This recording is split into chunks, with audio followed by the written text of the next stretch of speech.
السلام علیکم ناظرین کرام، شروع کرتی ہوں اللہ تعالیٰ کے بابرکت نام سے جو بڑا مہربان اور نہایت رحم والا ہے۔ عمارہ رضی اللہ تعالیٰ عنہ کہتی ہیں کہ اصل میں وہ لوگ گھوڑے سوار تھے، ہم پیدل تھے، اگر وہ بھی ہماری طرح پیدل ہوتے تو بات تھی اور اصل مقابلہ ہوتا اور پھر پتہ چلتا۔ جب گھوڑے پر کوئی آتا اور مجھے مارتا تو میں ان حملوں کو ڈھال پر روکتی رہتی، اور جب وہ منہ موڑ کر دوسری طرف چلا جاتا تو گھوڑے کی ٹانگ پر حملہ کرتی، وہ کٹ جاتی جس سے وہ گرتا اور سوار بھی گرتا، اور جب وہ گرتا تو حضور صلی اللہ علیہ وسلم میرے لڑکے کو آواز دے کر میری مدد کو بھیجتے اور وہ دونوں مل کر اس کو نپٹا دیتے۔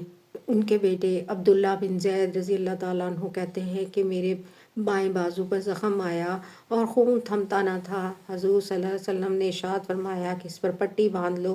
میری والدہ آئیں، اپنی کمر سے کچھ کپڑا نکالا، پٹی باندھی اور باندھ کر کہنے لگی کہ جا کافروں سے مقابلہ کر۔ حضور صلی اللہ علیہ وآلہ وسلم اس منظر کو دیکھ کر فرمایا، کہنے لگے عمارہ اتنی ہمت کون رکھتا ہوگا جتنی تو رکھتی ہے، اور اس دوران انہوں نے ان کو اور ان کے گھرانے کو کئی بار دعائیں دی۔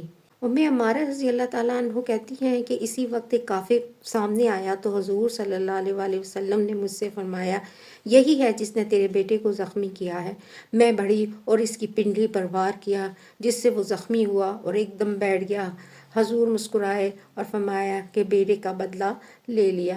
اس کے بعد ہم آگے بڑھے اور اس کو نپٹا دیا۔